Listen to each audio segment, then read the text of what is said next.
여러분 뵙게 돼서 반갑습니다. 오늘 여러분들과 같이 나눌 주제는 설교의 서론에 관한 것입니다. 설교의 서론을 어떻게 시작할 것인가 하는 것을 함께 나누기를 원합니다.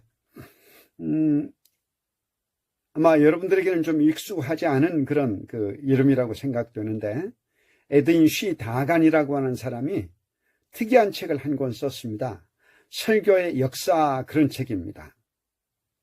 다간은 이 책에서 기독교의 역사는 설교의 역사다, 이렇게 아주 단언을 합니다.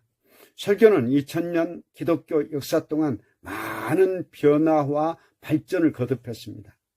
지금은 신학교에서 설교를 설교학이라고 하는 학문으로 분류해서 이제 가르칩니다. 그리고 학문의 특성은 여러분들이 아시는 것처럼 퇴보하는 것이 아니고 앞으로 계속해서 끊임없이 진보하고 발전한다는 것입니다.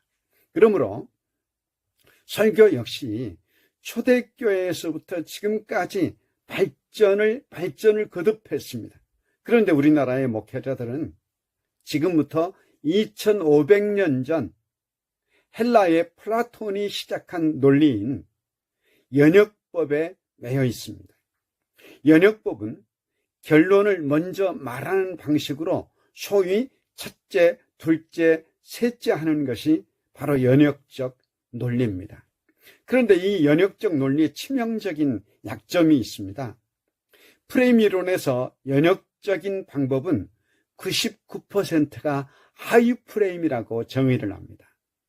무슨 이야기냐면 프레임 이론에서는 상위 프레임을 가지고 있는 사람은 상위 인생을 산다고 합니다. 반면에 하위 프레임을 가지고 있는 사람은 하위 인생을 산다고 규정을 합니다. 한국 교회가 사회로부터 손가락질의 대상이 되는 이유는 설교자들이 하위 프레임인 첫째, 둘째, 셋째 하는 식의 설교를 하기 때문입니다. 그런데 현대 설교학자들은 이야기식 설교를 발전시켰습니다. 소위 스토리텔링입니다. 스토리텔링 프리칭입니다. 이야기는 기, 승, 전, 결로 진행이 됩니다. 그리고 기에서는 먼저 문제를 제기합니다. 그러기 위해서는 반드시 서론이 필요합니다. 물론 전통적인 논리에도 서론과 본론과 결론의 방식이 있습니다. 그런데 현대 설교는 전달력을 아주 중요하게 여깁니다. 이유는 우리 시대는 미디어 시대이기 때문입니다. 미디어 매체에 등장하는 인물들은 한결같이 전달력이 뛰어납니다. 그러므로 이 시대의 청중은 전달력이 나쁜 설교자의 설교에는 처음부터 아예 귀를 기울이지 않습니다. 그러므로 설교자가 전달력을 높이기 위해서는 청중을 이해하는 청중 이해력이 뛰어나야 합니다. 그래서 설교자의 설교가 청중 속으로 깊이 파고 들어가는 설교를 해야 그것이 이제 변화의 에너지와 이해의 에너지와 설득 에너지를 만들어낼 수가 있습니다. 이를 위해서 반드시 설교를 시작할 때 청중들의 마음의 빗장을 풀어야 됩니다. 열어야 됩니다. 이 청중 마음의 빗장을 푸는 것이 바로 서론입니다. 설교자는 일주일 내내 설교 준비를 합니다. 그러나 여러분들이 상대하는 청중은 교회에 오기 직전까지 사업 걱정을 합니다. 직장의 일을 고민합니다. 주부는 가정사에 몰두합니다. 심지어 부부싸움을 할 수도 있습니다. 또 자녀나 부모의 문제로 골머리가 아픈 상태에서 마지못해 교회에 올 수도 있습니다. 이런 청중이 설교에 귀를 기울이도록 하는 것은 마치 자동차에 시동을 거는 것과 같습니다. 자동차가 달리기 위해서는 먼저 시동을 반드시 걸어야 됩니다. 시동을 걸지 않고 아무리 벤츠나 리무진도 달려갈 수가 없습니다. 마찬가지로 설교 역시 서론을 통해서 설교의 목적과 목표를 향해 달려갈 수 있도록 준비하게 되는 것입니다. 그러므로 서론은 설교의 전달력을 높이는 아주 중요한 요소라는 것을 이제 여러분들은 또 명심하시기 바랍니다. 그런데 설교의 서론은 먼저 성경적인 서론이 있습니다. 성경적 서론은 성경의 인물이나 성경의 사건이나 혹은 성경의 구절을 끌어옵니다. 그래서 서론의 소재로 활용하는 것이 성경적 서론입니다. 예를 들어서 설교의 목표가 기도하자는 것입니다. 그러면 다니엘을 등장시키거나 바울과 실라를 등장시킬 수 있습니다. 서론에서. 또 전도가 설교의 목표라면 초대교회 성도들을 끌어올 수 있습니다.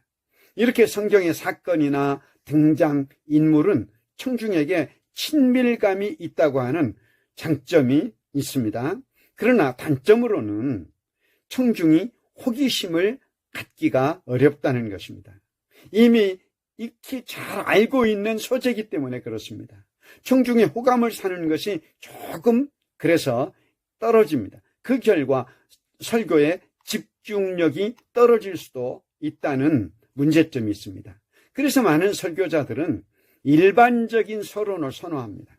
무슨 이야기냐면 일반적인 서론은 먼저 설교자 자신의 이야기를 끌어올 수가 있습니다. 예를 들어서 기도가 설교의 주제라고 한다면 설교자의 기도에 대한 간증이나 경험을 이야기합니다. 이럴 때 담임 목사의 이야기에 청중은 경청을 한다는 것입니다. 왜냐하면 담임 목사의 이야기는 청중이 자기화하기 때문입니다. 자기 이야기를 듣기 때문에 그렇습니다. 이렇게 설교자의 간증은 서론의 소재로 아주 강력한 소재가 될 수 있습니다. 그 외에도 내 주변에서 일어난 이야기나 혹은 주변 인물들의 이야기도 좋은 서론의 소재가 될 수 있습니다. 혹 반드시 사전 허락을 받는 것을 전제로 교회 공동체 안에 있는 성도의 이야기는 아주 좋은 서론의 소재입니다. 그리고 시사적인 이야기, 뉴스, 혹은 책에 있는 에피소드, 역사 이야기, 역사적 인물, 사자성어, 인용구 사용, 영화 이야기나 드라마의 내용 같은 것이 좋은 서론의 소재가 될 수 있음을 말씀드립니다. 최근에 여러분들이 잘 아시는 넷플릭스에서 인기를 끈 폭삭 소가수다. 이 드라마를 저도 아내와 함께 보고 있습니다. 제주 방언인데 이 폭삭 소가수다는 완전히 몽땅 수고하셨습니다. 그런 말입니다.